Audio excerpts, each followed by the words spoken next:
Para iniciar, invito al presidente de la Asociación Colombiana de Gas Natural, Naturgas, el señor Orlando Cabrales Segovia, quien dará una bienvenida a nuestro evento. Bienvenido.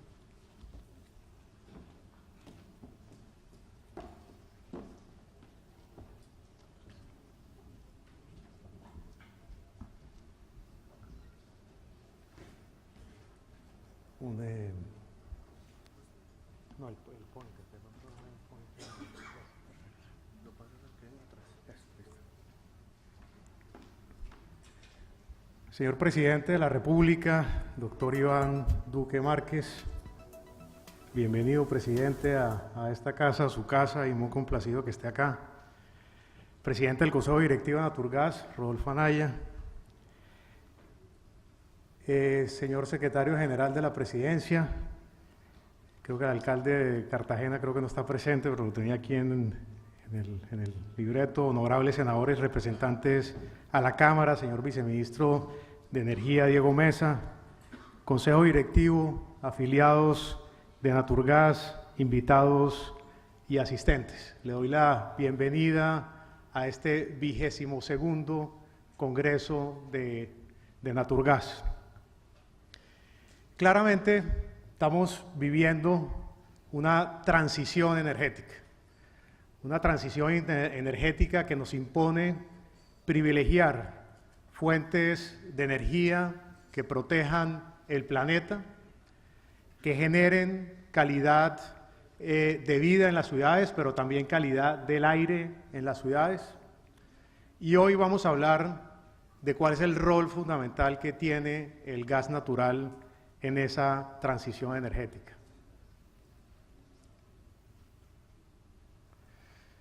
Si nos detenemos un poco en el tema de calidad del aire, de lo que está pasando en el mundo en relación con la calidad del aire, según la Universidad de Chicago, la contaminación del aire produce o reduce en 1.8 años la esperanza de vida. Esto lo que muestra es que es incluso más dañina que el impacto que tiene sobre la salud el tabaco, el alcohol y las drogas, y las guerras y el terrorismo, como lo muestra claramente la gráfica. A nivel mundial, el estimado que hay a nivel mundial es que alrededor de 3 millones de muertes prematuras se producen en el mundo como consecuencia de la mala calidad del aire. Y esto afecta principalmente a las poblaciones más vulnerables. 93% de los niños y niñas del mundo respiran aire contaminado. Y esto genera en menores de 15 años muertes prematuras del orden de 600.000 como consecuencia, repito, de la mala calidad del aire.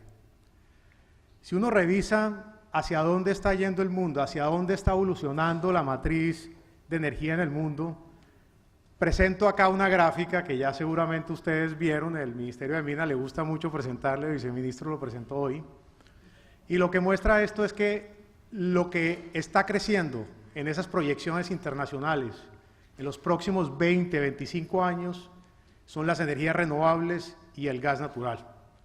Las energías renovables porque cada vez son más importantes en la matriz de generación eléctrica. Según la Agencia Internacional de Energía, pasarían de un 25% actual de la matriz de generación eléctrica a un 40%, según las proyecciones que hay actualmente.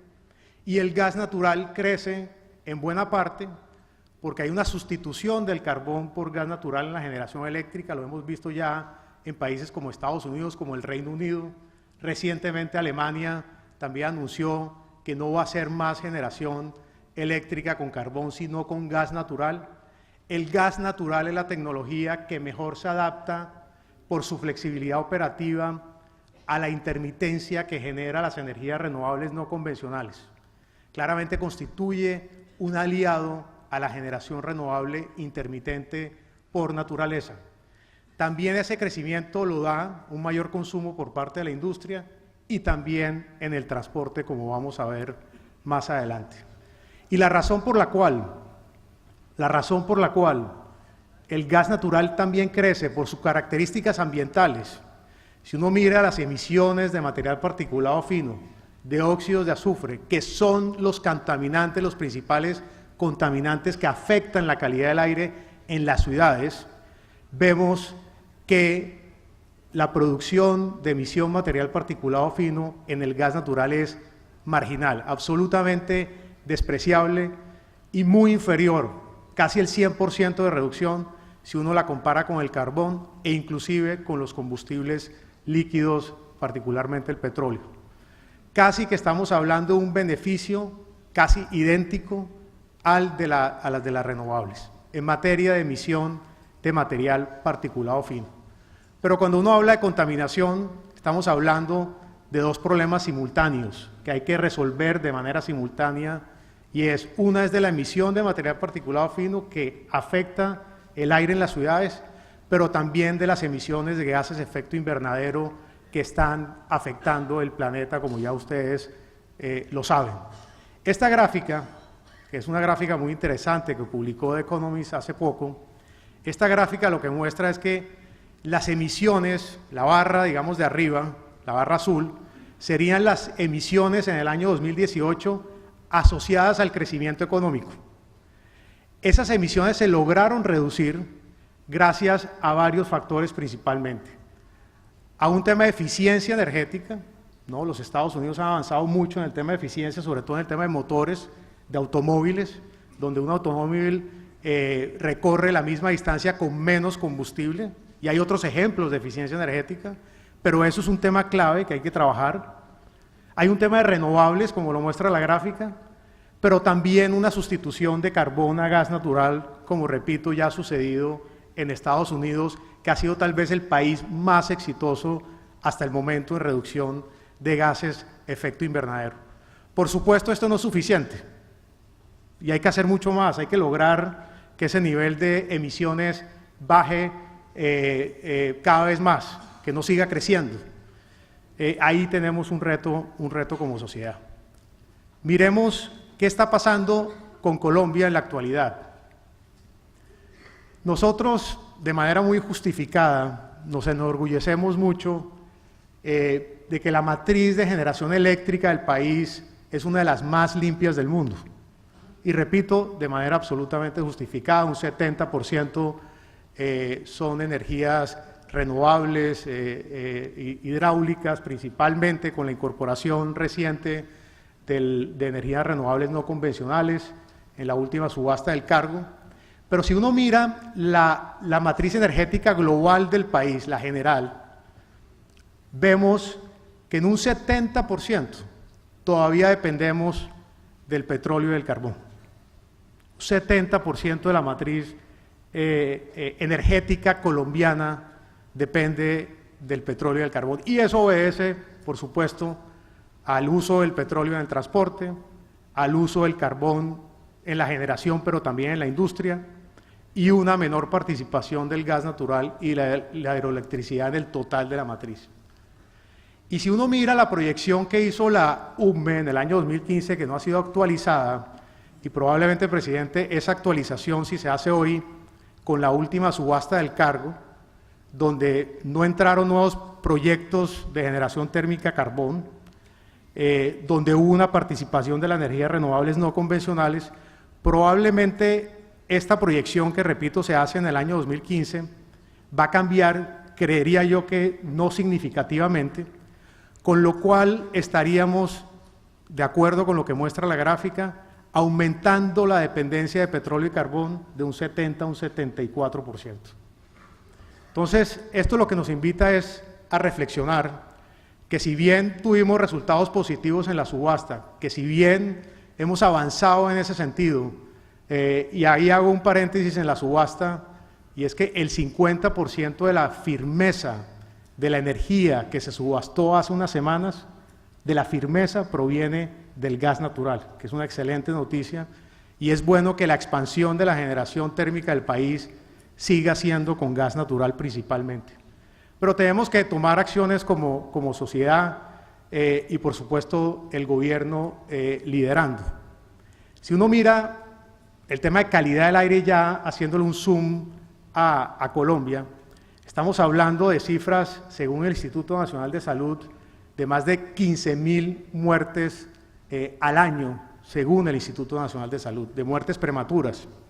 Uno mira esta cifra, presidente, y uno ve si el nivel de homicidios en Colombia ha sido alrededor de 10, 11.000 muertes al año, y uno mira esta cifra, uno dice, bueno, aquí hay un problema que merece, digamos, la misma atención que ha tenido merecidamente el conflicto en Colombia. Y el costo para el sistema, estamos hablando de un costo de 12.3 billones de pesos, estimado en enfermedades y en mortalidad. Cada vez es más recurrente, lo hemos visto en ciudades como Bogotá, ya para este año llevamos 3 emergencias ambientales. En el Valle de Aburrá lo conocemos ampliamente, pero ciudades como Bucaramanga, donde no habíamos oído nada sobre eso hasta hace poco, ya están teniendo emergencias ambientales que afectan la contaminación y la calidad del aire.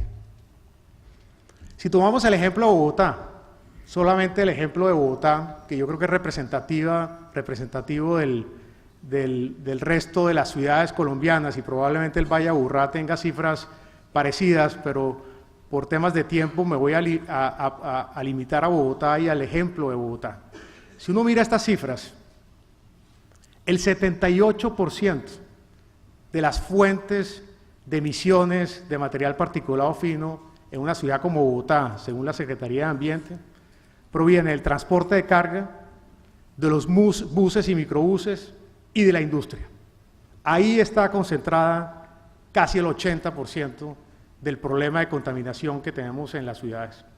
Y este sector de gas natural, tiene y ha venido trabajando soluciones para cada uno de estos segmentos. En el transporte de carga, ya hemos hecho pruebas y el presidente vio ahorita el camión a la entrada. Hemos hecho pruebas desde Bogotá, desde Caloto, pasando por la línea Bogotá y Cartagena, donde el camión con tecnología dedicada a gas funciona perfectamente con una autonomía de 500 kilómetros, con un ahorro de combustible del 35%. Ahí hay una gran oportunidad y las cifras que nosotros tenemos es que en los próximos 5 años se van a reponer 40.000, más de 40.000 camiones. Así que en ese proceso de chatarrización que ha venido liderando el Gobierno Nacional, aquí hay una oportunidad impresionante. Y ahí debo decirle, presidente, que agradecemos porque el Ministerio de Ambiente, con base en las características ambientales del gas, le hizo una solicitud al AAA hace un par de meses, estamos todavía pendientes de la reunión del AAA, para tener una reducción arancelaria para toda la tecnología dedicada a gas natural al 5%. Ya hay una solicitud del Ministerio de Ambiente, reitero, agradecemos porque en muy poco tiempo pudimos concretar y justificar los beneficios ambientales de la tecnología para hacernos merecedores de esa reducción arancelaria que estimule en este proceso de chatarrización la entrada de tecnologías de bajas o cero emisiones. En el tema de los buses,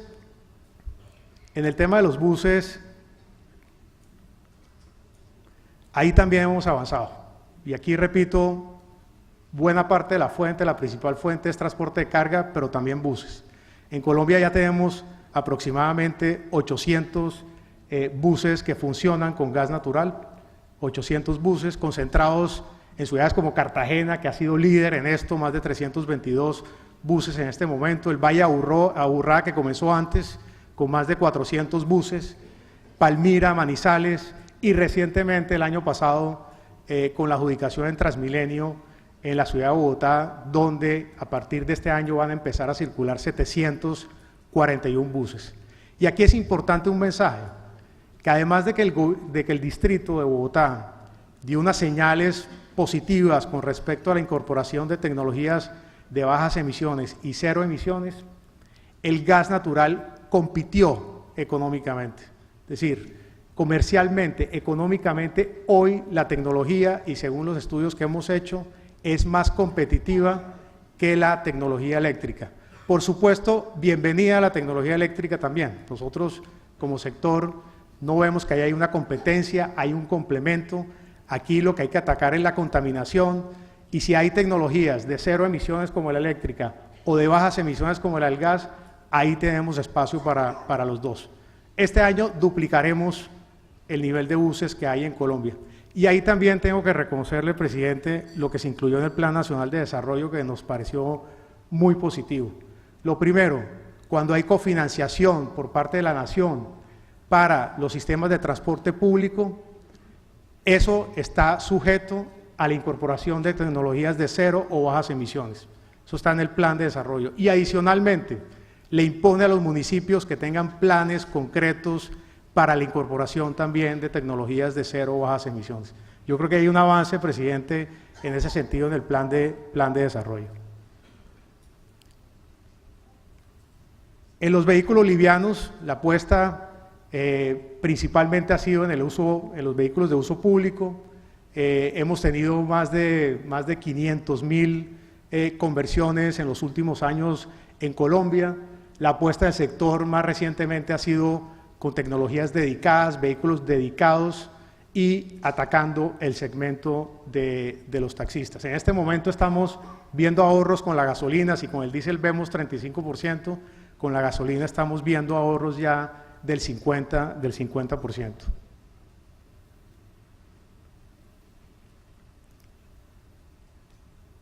Tenemos más de 730 estaciones de servicio. Esto ha sido un producto del gran esfuerzo que ha hecho este sector para llevarle el suministro a todas las principales regiones del país, a todas las principales ciudades del país. Esto es un esfuerzo de años, de décadas, un esfuerzo económico importante. Con lo único que quiero mandar aquí el mensaje es que estamos listos no solamente para la introducción de más buses, sino también de camiones para mejorar ese segmento del transporte de carga. En la industria, ahí también tenemos una oportunidad. Recuerden, 20%, casi el 20% de las emisiones viene de la industria. Si uno la compara con lo eléctrico, a un usuario eléctrico que esté conectado con la red eléctrica, pasarse a un esquema de autogeneración o cogeneración con gas natural representa un ahorro, como lo muestra la gráfica, de alrededor del 20%. Esto es, incluyendo no solamente el costo del gas, sino el costo de la inversión asociada a la adaptación y el AOM. Entonces, ahí, digamos, hay un beneficio desde el punto de vista para el industrial de pasarse de estar conectado a la red al uso del gas natural. Pero tenemos todavía en las ciudades colombianas, si uno toma el ejemplo de Bogotá, Medellín, Cundinamarca, Antioquia, si uno asocia esos dos departamentos, los junta, estamos hablando de alrededor de 300 industrias que todavía utilizan carbón para la generación de calor, hornos, calderas, etc. 300 industrias, eso es el 20% de la contaminación. Ahí podemos avanzar. Y una propuesta que nosotros hemos hecho al Congreso de la República, se la hacemos, señor presidente, de manera muy respetuosa, es la inclusión del carbón en el impuesto al carbono que rige en Colombia hace 2 años. Hace 2 años se adoptó el impuesto al carbono, pero no se incluyó el carbón, que es el más contaminante de los fósiles. Como muestra esta gráfica, el impuesto al carbono en Colombia comparativamente no es muy alto, comparativamente a nivel internacional. Con esta propuesta de incluir el carbón, no creemos ni mucho menos que estemos destruyendo la industria del carbón en Colombia, pero sí vamos a empezar a nivelar la cancha, la competitividad, para ir gradualmente incorporando tecnologías de bajas emisiones o de cero emisiones. Yo creo que eso es una señal de política pública, que si comenzamos de esta forma, con un impuesto relativamente bajo, podemos poco a poco migrar a esa transición. 1.200.000 familias en Colombia cocinan con leña o con carbón. 1.200.000 familias. Esos son más o menos 4 millones de personas. Y si uno mira esta gráfica, cómo está distribuido, digamos, a nivel de energéticos utilizados para cocinar, El gas natural representa el 65%. Esos son alrededor de 9.200.000–300.000 usuarios. También un gran esfuerzo del sector. El año pasado, presidente, incorporamos 380.000 usuarios, 390.000, perdón, usuarios, nuevos usuarios al sistema. La inmensa mayoría estratos 1 y 2 y 3. Pero tenemos que seguir avanzando en ese 9% que cocina con leña y con carbón. Y yo creo que ahí, tanto el gas natural como el GLP juegan un papel muy importante. Y en relación con los subsidios, en este caso del GLP, creemos que como sector que hay que focalizarlos y utilizarlos de manera muy racional. Hablaba con un representante de Guainía recientemente y me decía el cilindro de GLP para Guainía nos llega en 200.000 pesos. Imposible de comprarlo, la gente sigue cocinando con leña. Tenemos un gran problema de deforestación. La única causa, por supuesto, no es cocinar con la leña, hay otras causas que a este foro informado no tengo que mencionarlas, pero una de ellas es esto. Tenemos un gran reto como sociedad para llegarle a esas personas y utilicen combustibles más limpios en la cocción. Esto representa 5.800 muertes prematuras al año por la forma como se está cocinando dentro de las viviendas. Tenemos una de las mejores, y obviamente aquí se trata, hemos hablado mucho de demanda, mucho de usos del gas natural por sus condiciones económicas, por sus características ambientales, pero hay que conectarla, por supuesto, con las fuentes de suministro. Y aquí hemos avanzado mucho, 7.500 kilómetros en Colombia de gasoductos. Este año tenemos inversiones de $300 millones para expandir la capacidad de transporte de gas en el país, 220 millones de pies cúbicos. Hemos avanzado como sector.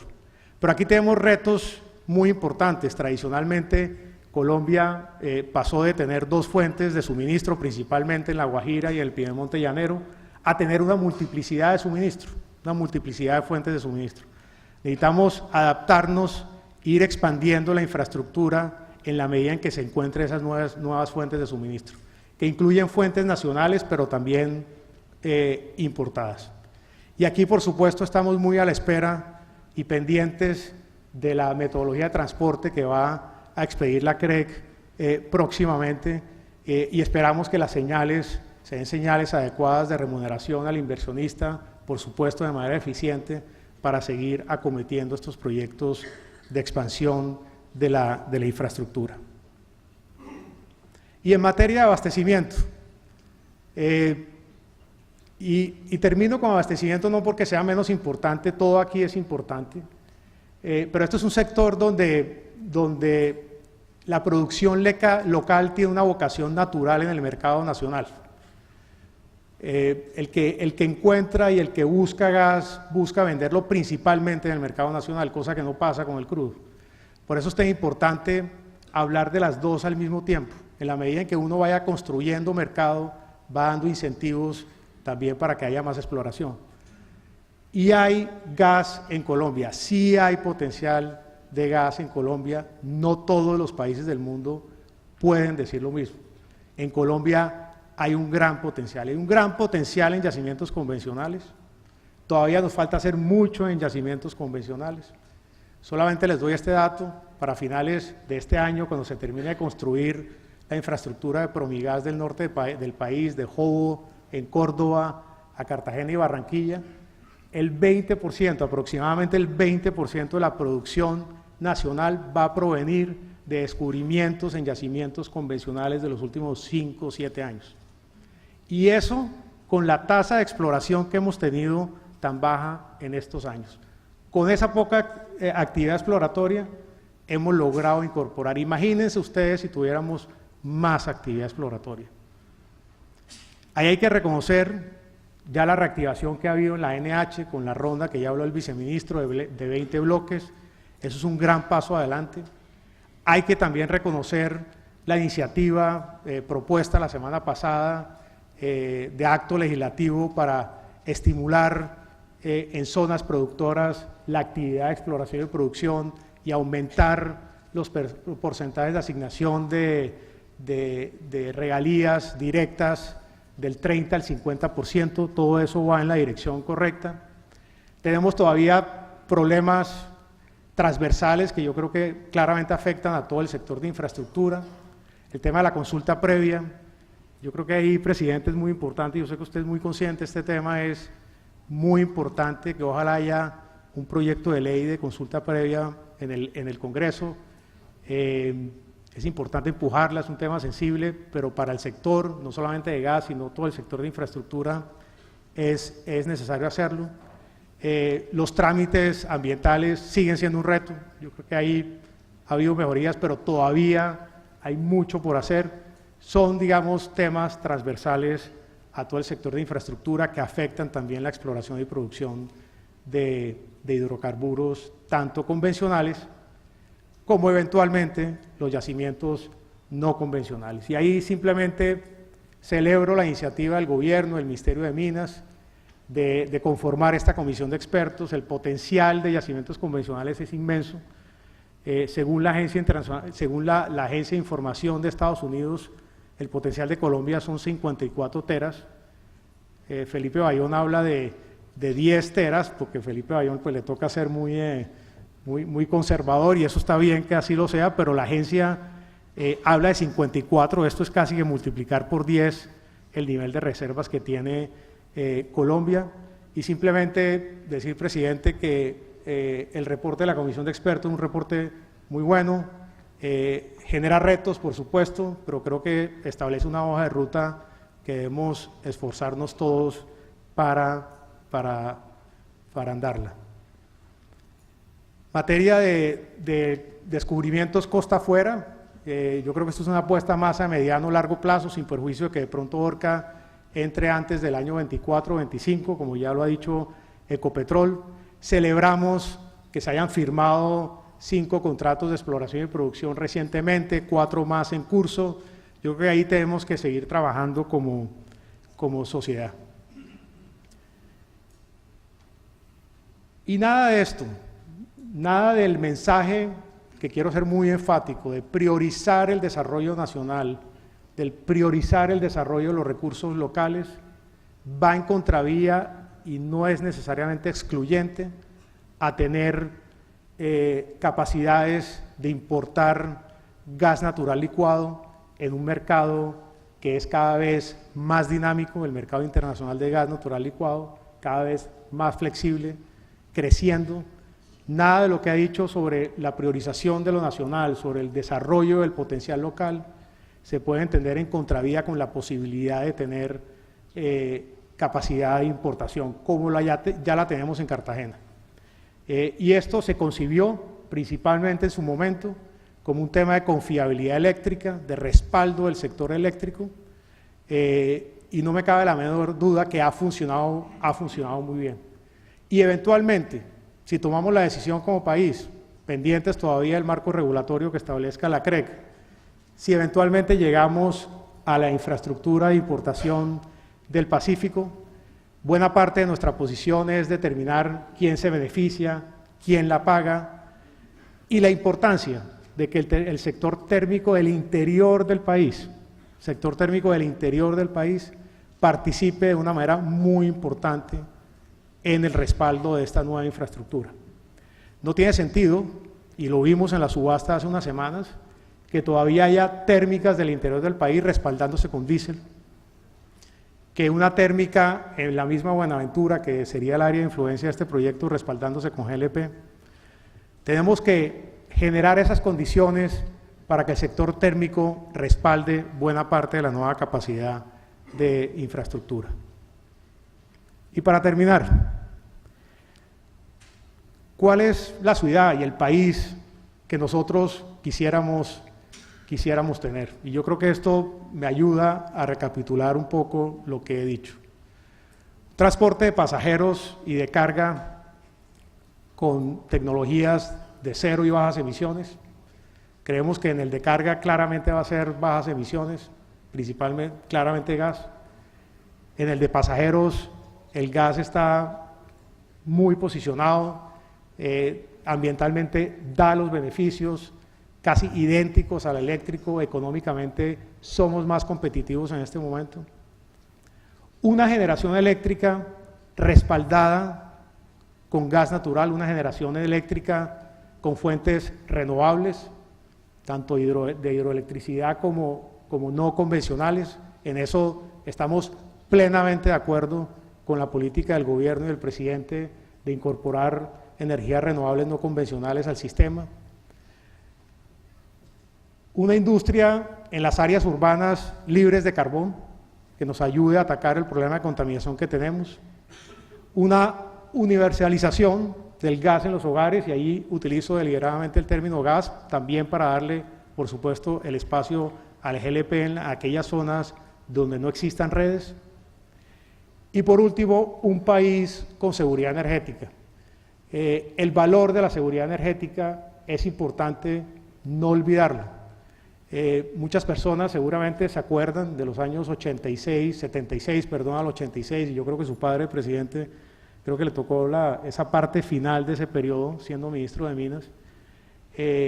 La cantidad de importaciones que tuvo que tener el país, el impacto sobre la economía, sobre la balanza comercial, fue impresionante. No volvamos a esas épocas, no debemos volver a esas épocas, y tenemos con qué no volver a esas épocas. Tenemos que construir juntos, por supuesto, acompañando al gobierno nacional, con señales de política clara que nos ayude a incorporar cada vez más reservas. Usted, presidente, tiene en este sector un aliado incondicional, y nuevamente muchas gracias por acompañarnos el día de hoy. Muchas gracias por su atención.